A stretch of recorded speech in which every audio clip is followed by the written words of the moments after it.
Père Tout-Puissant, Dieu de gloire, merci encore pour ce matin, merci pour cette émission, la méditation du jour. Prends le contrôle de toutes choses, Seigneur. Inspire ta parole, Seigneur, et qu'elle soit édifiante pour tous. Au nom de Jésus-Christ. Enfant de Dieu, de là où tu m'écoutes ce matin, que l'Éternel te bénisse abondamment au nom de Jésus-Christ de Nazareth. Ce matin, j'ai à cœur de t'exhorter en te disant, apprends à garder le silence. Dans la parole de Exode 14, la Bible dit, à compter du verset 12, n'est-ce pas là ce que nous te disions en Égypte, laisse-nous servir les Égyptiens, car nous aimons mieux servir les Égyptiens que de mourir au désert. Moïse répondit au peuple, ne craignez rien, restez en place et regardez la délivrance que l'Éternel va vous accorder en ce jour. Car les Égyptiens que vous voyez aujourd'hui, vous ne les verrez plus jamais. L'Éternel combattra pour vous, et vous, gardez le silence. Alléluia. Il y a des situations en tant que chrétiens que nous vivons.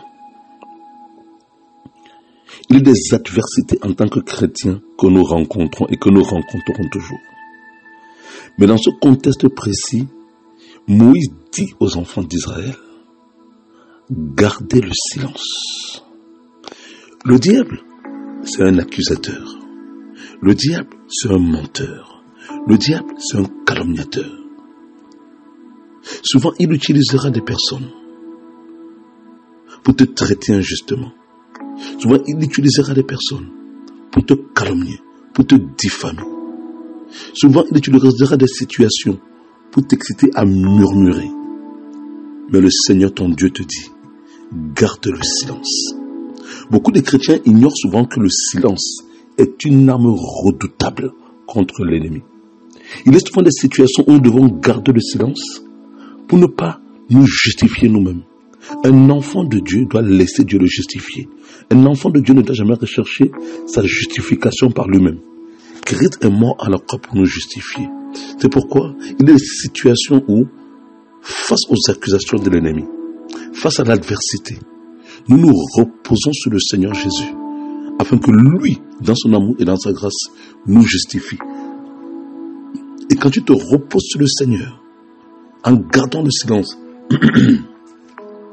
devant tes accusateurs, ton Dieu te justifiera. Alléluia. Nous voyons aussi le Seigneur Jésus-Christ, lorsqu'il est traîné en procès alors qu'il n'a rien fait. Dans le livre de Matthieu 27, 11, Jésus comparut devant le gouverneur. Le gouverneur l'interrogea en ces termes, es-tu le roi des Juifs? Jésus lui répondit, tu le dis. Mais il ne répondit rien aux accusations des principaux sacrificateurs et des anciens. Alors Pilate lui dit, n'entends-tu pas de combien de choses il t'accuse? Et Jésus ne lui donna de réponse sur aucune parole, ce qui étonna beaucoup le gouverneur. Voilà encore notre Seigneur lui-même, en face des accusateurs. Il a gardé le silence. Il a gardé le silence parce que il ne cherchait pas à prouver quoi que ce soit. Alléluia. Vous savez, quand vous savez qui vous êtes, quand vous êtes conscient de votre réelle identité, quand vous êtes accusé faussement, vous n'avez pas besoin de vous justifier parce que vous savez qui vous êtes. Quand vous êtes conscient de qui vous êtes, comme Moïse dit aussi au peuple, gardez le silence. Le peuple a commencé à murmurer parce que ce peuple n'avait même pas conscience de son identité.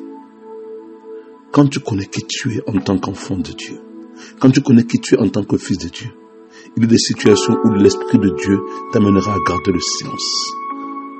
Quand tu gardes le silence, cela veut dire que tu appelles Dieu de répondre à ta place. Quand tu gardes le silence, cela veut dire que tu t'appuies sur le Seigneur et tu appelles Dieu, alléluia, d'intervenir à ta place. Quand tu gardes le silence, c'est le Seigneur qui descendra et qui combattra pour toi. Combien souvent beaucoup d'enfants de Dieu, faute de garder le silence, sont tombés dans le piège de l'ennemi parce qu'ils ont voulu se justifier eux-mêmes, parce qu'ils ont voulu se faire justice eux-mêmes, parce qu'ils ont voulu rendre les choses par eux-mêmes et sont passés à côté.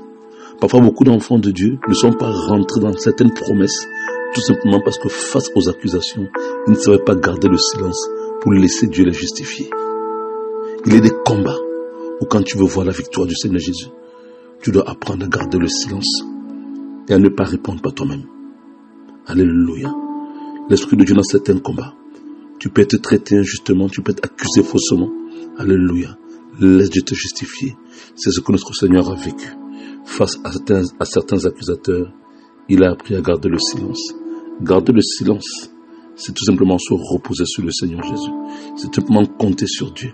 C'est tout simplement savoir qui tu es en Christ et savoir que, alléluia, dans les situations où tu gardes le silence, ton Dieu interviendra toujours pour te délivrer.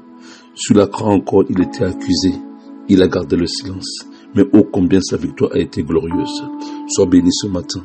Que Dieu te fortifie et que l'Esprit de Dieu te donne, face à certaines situations, de garder le silence pour voir la victoire.